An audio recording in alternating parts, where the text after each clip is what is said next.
আসসালামু আলাইকুম। যাদের আমার মতো মাছ মাংস তরকারি কিছু খেতে ভালো লাগবে না তারা এরকম কিছু সবজি টমেটো, যেরকম টমেটো, কাঁচামরিচ, পেঁয়াজ এভাবে কেটে নিয়ে কিছু অল্প কিছু যে পরিমাণ তুমি খেতে পারবে চা ভাত নিয়ে নেবে।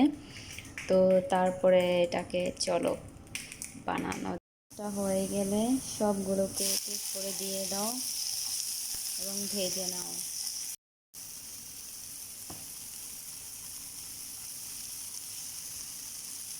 সবাই একবার খেয়ে দেখো, সেই স্বাদ। হয়ে গেল আমার ভাত ভাজা 2 মিনিটের মধ্যে। যার আমার ভিডিওটি ভালো লাগবে প্লিজ লাইক অ্যান্ড কমেন্ট করো।